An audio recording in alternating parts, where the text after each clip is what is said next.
도망가실 거면 지금이 마지막 기회예요. 인숙은 대답 대신 숨을 몰아쉬었다. 하, 이런 건 처음이에요. 이혼 후 운영하던 식당까지 접게 된 쉬는 2살 여인 인숙. 취업 준비 중인 딸과 단둘이 살고 있다. 딸이 아르바이트를 하지만 두 사람이 살아가기엔 턱없이 부족한 형편. 결국 그녀는 모텔 객실 청소를 시작했다. 별다를 것 없는 하루 평소처럼 손님 퇴실로 청소를 준비하던 그날 사장의 부탁으로 숙취에 쓰러진 한 손님을 깨우러 들어간 순간 52년 인생 처음 마주한 충격적이고도 강렬한 사건이 시작되고 말았다. 낮부터 저녁 6시까지 묵었던 사람의 흔적을 지우는 반복된 일상. 처음에는 낯설고 싫었지만 이제는 그저 버텨내는 하루의 일부가 되었다. 그런데 한 달에 2~3번은 꼭 마주치게 되는 손님이 있었다. 출장길마다 찾아오는 남자 장철수. 작은 인테리어 회사를 운영하며 이 근처 거래처와 미팅이 있을 때마다 늘 이 모텔을 숙소로 삼았다. 대부분의 손님은 오전 중에 퇴실했지만 그는 유독 늦게까지 방을 쓰곤 했다. 알고 보니 미팅 전까지 마땅히 할 게 없자 추가 요금을 내고 머무는 것이었다. 그 덕에 인숙은 몇 번 마주친 적이 있었다. 그러던 어느 날 거래처 사람들과 술을 거하게 마신 철수가 프런트에 부탁을 남겼다. 내일 중요한 미팅이 있는데요. 혹시 제가 일시에 퇴실을 안 하면 좀 깨워주실 수 있을까요? 사장은 가볍게 웃으며 대답했다. 네, 알겠습니다. 그리고 다음 날 예상대로 그는 숙취에 시달리며 일어나지 못하고 있었다. 사장은 청소를 준비하던 인숙에게 말했다. 인숙 씨, 저 방 좀 벨 눌러주고 깨워줘요. 어제 중요한 미팅 있다고 부탁하더라고. 인숙의 주먹이 방문을 두드렸다. 손님, 일어나셔야 합니다. 체크아웃 시간이 지났어요. 좁은 복도에 울려 퍼지는 노크 소리. 하지만 안에서는 아무런 기척이 없었다. 초인종까지 눌러봤지만 돌아오는 건 낮게 깔린 코 고는 소리뿐이었다. 인숙은 난처했다. 사장의 부탁이기도 했고 무엇보다 중요한 미팅이 있다던 말이 떠올랐다. 결국 허리에 차고 있던 마스터키를 꺼냈다. 딸깍 문이 열리자 그녀는 조심스럽게 안을 들여다봤다. 손님, 이제 정말 일어나셔야 합니다. 문 앞에 서서 몇 번이나 불러봤지만 여전히 움직임이 없었다. 망설이던 인숙은 결국 방 안으로 들어서서 침대 옆에 섰다. 팔끝으로 살짝 몸을 건드리며 말했다. 손님, 제발 좀 일어나세요. 지금 시간이 답이 없자 답답한 마음에 암막 커튼을 슬쩍 젖히는 순간 쏟아진 햇빛 속에 남자의 알몸이 그대로 드러났다. 어머나. 인숙은 본능적으로 이불을 낚아채 남자의 몸 위에 던져버렸다. 얼굴이 벌컥 달아오른 채 고개를 휙 돌리고 소리쳤다. 손님 제발 이제 그만 일어나세요. 짧은 순간이었지만 인숙의 가슴은 요동치듯 뛰고 있었다. 이불을 던지자 남자가 움찔하며 몸을 뒤척였다. 잠시 후 흐릿한 눈으로 인숙을 바라보며 온몸을 이불로 감싸주었다. 아, 왜 여기? 인숙은 얼굴을 붉히며 애써 차분한 목소리로 말했다. 어제 카운터에 깨워달라고 부탁하셨다던데요. 남자는 순간 멈칫하더니 고개를 끄덕이며 중얼거렸다. 아, 맞다. 감사합니다. 그 말에 더 이상 할 말이 없던 인숙은 고개를 숙인 채 서둘러 방문 밖으로 나섰다. 닫히는 문 뒤로 묘한 정적이 방 안에 남아있었다. 잠시 후 객실 문이 열리고 말끔히 정장을 차려입은 철수가 짐을 들고 나왔다. 숙취 기운은 남아있었지만 중요한 미팅 때문인지 억지로 정신을 붙잡은 듯했다. 복도를 따라 청소 도구를 끌던 인숙과 눈이 마주친 건 바로 그 순간이었다. 둘 다 잠깐 멈칫 철수가 먼저 고개를 살짝 숙였다. 아까는 죄송했습니다. 인숙은 괜히 청소 도구의 시선을 떨군 채 담담하게 대답했다. 별 말씀을요. 일어나셔야 한다고 해서 한 일일 뿐이에요. 철수는 입술을 달싹였지만 더는 무슨 말을 해야 할지 몰라 그저 어색한 미소만 지었다. 인숙은 짧게 인사하듯 고개를 끄덕이고 다시 청소를 이어갔다. 그 뒷모습을 바라보던 철수의 시선은 왠지 모르게 오래 머물렀다. 퇴근을 준비하던 인숙은 청소 도구를 정리하며 프런트 쪽으로 걸어가고 있었다. 그때 익숙한 그림자가 문을 밀고 들어왔다. 철수였다. 출장 가방을 한 손에 들고 반쯤 풀린 넥타이를 매만지며 들어오는 모습. 둘은 눈이 마주쳤다. 짧은 순간 어색한 기류가 흘렀지만 먼저 고개를 숙여 인사를 나눴다. 안녕하세요. 아, 네. 안녕하세요. 인숙이 가볍게 웃으며 말했다. 금방 오셨네요. 철수가 미소를 지으며 대답했다. 네. 오늘 저녁에 술자리가 있는데 시간이 붕 떠서요. 그래서 잠깐 쉬었다가 나가려고요. 인숙은 고개를 끄덕이며 청소 도구를 챙겼다. 그러시구나. 그러면 편히 쉬세요. 철수는 그 말에 잠시 머뭇거리다. 네. 고맙습니다. 하고 짧게 답했다. 잠깐 스친 대화였지만 어제의 당황스러운 기억과는 달리 두 사람 사이에 묘하게 부드러운 공기가 흘렀다. 다음 날 아침 출근한 인숙은 복도 청소를 준비하고 있었다. 그때 객실 문이 열리며 철수가 캐리어를 끌고 나왔다.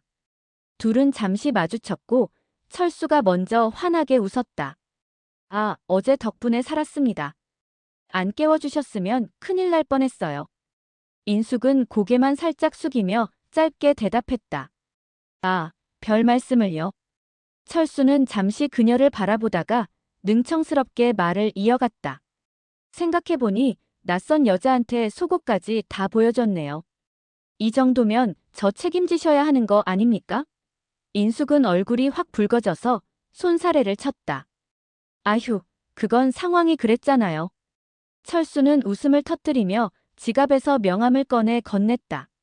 농담이에요. 이거 제 명함인데요.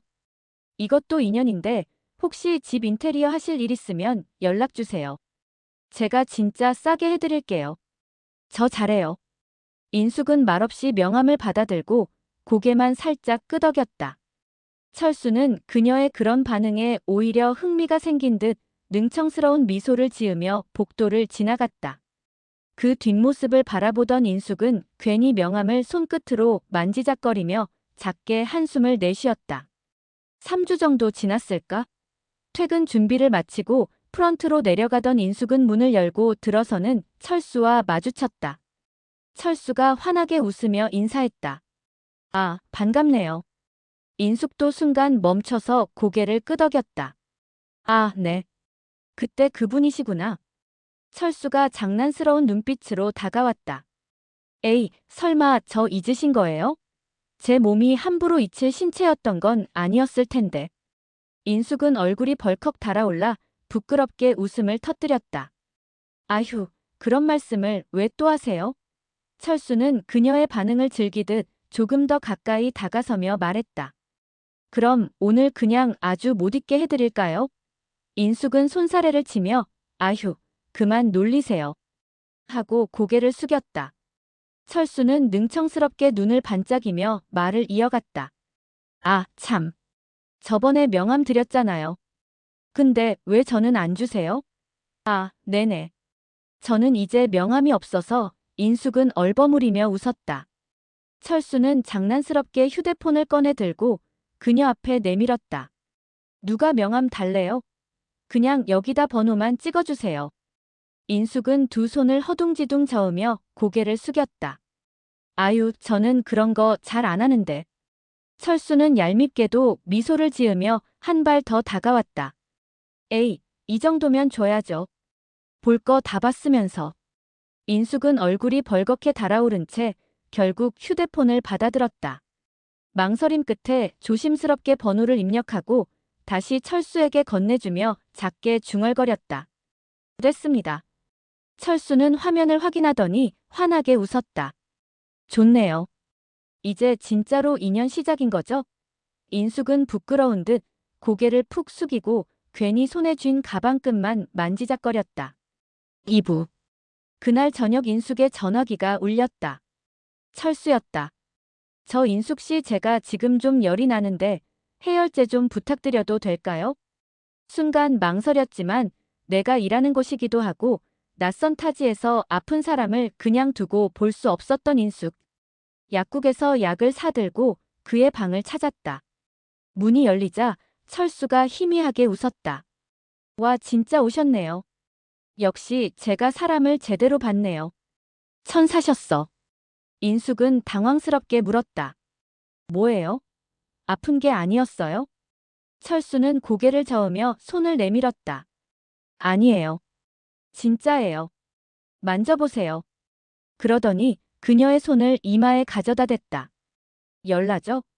인숙은 얼떨결에 손을 대보았고 정말로 약간의 열기가 느껴졌다. 철수는 씩 웃으며 말했다. 거짓말은 아니에요. 근데 뭐 아픈 듯 말 듯 하긴 한데 자꾸 생각나서요. 데이트하자 그러면 왠지 절대 안 나오실 것 같고 인숙은 대꾸도 못하고 그저 서둘러 약 봉지를 내밀었다. 이거 드시고 푹 쉬셔야 해요. 저는 그만 가볼게요. 그녀가 물컵을 건네고 돌아서는 순간 철수의 배에서 천둥 같은 꼬르륵 소리가 울려 퍼졌다. 두 사람은 눈이 마주친 채 동시에 웃음을 터뜨렸다. 철수가 머쓱하게 웃으며 말했다. 나가서 맛있는 것 같이 먹을래요? 철수의 말에 인숙은 잠시 망설였다. 하지만 아픈 사람 두고 그냥 가기도 그렇고 꼬르륵 소리까지 들은 터라 더 이상 거절할 수도 없었다. 인숙은 고개를 살짝 끄덕이며 말했다. 그래요. 그럼 철수는 금세 얼굴에 미소를 띄우며 자리에서 일어났다. 좋습니다. 제가 책임지고 맛있는 걸로 대접하죠. 아휴. 그냥 간단히만 먹어요. 인숙은 작게 웃으며 손사래를 쳤다. 둘은 함께 모텔을 나섰다. 낯선 밤 공기 속 어색하면서도 묘하게 설레는 공기가 흘렀다. 철수는 자연스럽게 인숙의 걸음에 맞추며 옆을 걸었다. 그런데 솔직히 말해봐요. 저 생각보다 괜찮은 사람인 것 같죠? 인숙은 웃음을 참으려다 결국 피식 웃고 말았다. 제가 뭘 안다고. 철수는 장난스럽게 눈을 찡긋했다. 그럼 오늘 확인해 보시죠. 소고기 불판 위에서 지글지글 고기가 익었다. 철수는 잔을 들며 슬쩍 물었다. 혹시 술은 안 하시죠? 안 하실 것 같긴 한데. 순간 인숙은 속으로 피식 웃었다. 술 없었으면 내 인생도 끝났을 텐데. 못하진 않아요. 마셔보죠. 근데 약 먹고 술 드시면 안 되는데요. 철수는 익살스럽게 웃으며 잔을 채웠다. 에잇, 한 번 이런다고 안 죽어요. 그렇게 시작된 술자리는 생각보다 길고 깊어졌다. 서로 살아온 이야기, 이혼의 상처와 딸 얘기, 혼자가 된 뒤에 고단한 생활까지 하나둘씩 꺼내놓았다. 철수가 먼저 입을 열었다. 저도 이혼했어요. 아이는 아내가 키우고 있고요. 저는 그냥 일만 하면서 살았죠. 뭐? 인숙은 고개를 끄덕이며 조용히 잔을 들었다. 잠시 후 철수는 잔을 내려놓고 인숙을 바라보며 말을 이어갔다. 처음 뵐 땐 내가 잠이 덜 깨서 착각했나 싶었고 두 번째 뵐 땐 제가 본 그대로였어요. 그런데 다음에 또 보니까 철수는 잠시 말을 멈추더니 진지하면서도 웃는 눈빛으로 말했다. 인숙 씨는 정말 너무 고우세요. 이런 미인을 이런 곳에서 뵐 줄이야. 인숙은 술잔을 꽉 쥔 채 얼굴이 붉어졌다. 말은 꺼내지 못했지만 그녀의 입가에는 자꾸만 작은 미소가 번졌다. 한참을 마시던 철수의 얼굴은 점점 붉어졌다. 말끝이 흐려지더니 결국 혀가 꼬이기 시작했다. 그대로 고개가 푹 떨어지며 잔을 놓쳤다. 입술은 앞으로 쭉 내밀고 눈은 반쯤 감긴 채였다. 인숙은 순간 멍하니 그를 바라보다가 속으로 중얼거렸다. 아이고, 이 남자 알고 보니 완전 허당이었네. 그녀는 잔을 치우고 철수를 흔들었다. 일어나 봐요. 손님 정신 좀 차려요. 키 어디 있어요? 키. 대답 대신 철수는 웅얼거리며 몸을 기울었다. 결국 인숙은 그의 주머니에서 카드키를 꺼내어 방문을 열었다. 힘겹게 부축해 방 안으로 들어서자 철수의 발은 간신히 움직였지만 상체는 힘이 풀려 이리저리 흔들렸다. 아휴술도 못하시면서. 인숙은 그를 침대에 눕히고 상의 단추를 풀어주며 한숨을 내쉬었다. 허탈하면서도 어쩐지 피식 웃음이 나는 순간이었다. 인숙은 철수를 눕히고 자리에서 일어나려 했다. 그럼 저는 이만 가볼게요. 푹 쉬세요. 그 순간 철수가 허겁지겁 그녀의 손목을 붙잡았다. 자, 잠깐만요. 가지 마세요. 얘기도 다 못했는데. 인숙은 놀란 눈으로 그를 바라봤다. 술도 올라오고 저도 이제 가서 자야죠. 피곤하네요. 얼른 주무세요. 이제 아니요. 철수는 고개를 저으며 갑자기 그녀를 확 잡아당겼다. 순간 인숙은 그의 옆으로 쓰러지듯 침대에 몸이 닿았다. 그의 팔이 그녀의 어깨를 감싸 안았다. 그럼 우리 같이 잡시다. 인숙은 벌떡 일어나려 했지만 철수의 품에 반쯤 파묻힌 채 멈칫했다. 심장이 요동치듯 두근거리고 귓가로 닿는 그의 숨결이 뜨겁게 느껴졌다. 손님, 이러시면 안 돼요. 인숙은 떨리는 목소리로 중얼거렸다. 왜요? 내가 싫으세요? 철수는 고개를 기울여 그녀의 눈을 똑바로 바라봤다. 인숙은 시선을 피했지만 그의 손길이 등을 따라 내려오자 몸이 저절로 긴장했다. 짧은 정적 둘 사이엔 고요했지만 묘한 공기가 흘렀다. 철수가 낮게 웃었다. 도망가실 거면 지금이 마지막 기회예요. 인숙은 대답 대신 숨을 몰아쉬었다. 그는 천천히 아주 천천히 그녀를 끌어안았다. 가까워진 이마 숨결이 부딪히는 거리. 인숙 씨. 속삭임과 함께 둘의 거리는 더 이상 남아있지 않았다. 어둠 속에서 두 사람의 호흡은 점점 거칠어지고 손길은 머뭇거림을 잃은 채 확신으로 바뀌어갔다. 인숙은 처음엔 몸을 굳힌 채 버티려 했다. 하지만 철수의 숨결이 점점 깊어지고 그의 손길이 망설임을 잃어갈수록 그녀의 긴장도 차츰 무너져 내렸다. 억눌렀던 마음이 터져 나오듯 가슴은 숨북에 오르내리고 온몸은 더 이상 자신의 것이 아닌 듯 그의 리듬에 휘말려갔다. 눈을 감은 채 그의 체온이 파도처럼 밀려왔다. 저항은 사라지고 남은 건 단 하나의 감각뿐이었다. 머릿속이 하얘지고 시간마저 멈춘 듯 모든 소리가 멀어져 갔다. 그 순간 인숙은 자신도 모르게 목소리를 토해내려는 충동에 휩싸였다. 이런 건 처음이에요. 침대 위 불 꺼진 방 안에선 누가 먼저라 할 것도 없이 서로를 탐색하는 긴 호흡과 애써 눌러왔던 갈망이 겹겹이 쌓여 퍼져나갔다. 시간이 흐르면서 목소리는 낮게, 호흡은 뜨겁게, 그리고 모든 감각은 한순간에 하나로 엉켜들었다. 그 사람이 나에게 들어와 땀과 함께 서로가 가득 차고 있었고, 그날 밤 우린 몇 번이나 서로에게 들어와 서로를 느꼈다. 다음 날 아침 인숙은 조용히 몸을 일으켰다. 철수를 깨우지 않으려 까치발로 방을 빠져나와 아무 일 없었던 듯 청소 도구를 챙겼다. 잠시 후 철수가 눈을 뜨자 곁엔 아무도 없었다. 주머니를 뒤적이던 그는 휴대폰을 집어들고 전화를 걸었다. 하지만 방 안에서 울리는 익숙한 벨소리.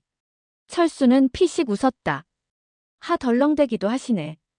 한참 뒤 청소를 하던 인숙은 비로소 휴대폰이 없다는 걸 알았다.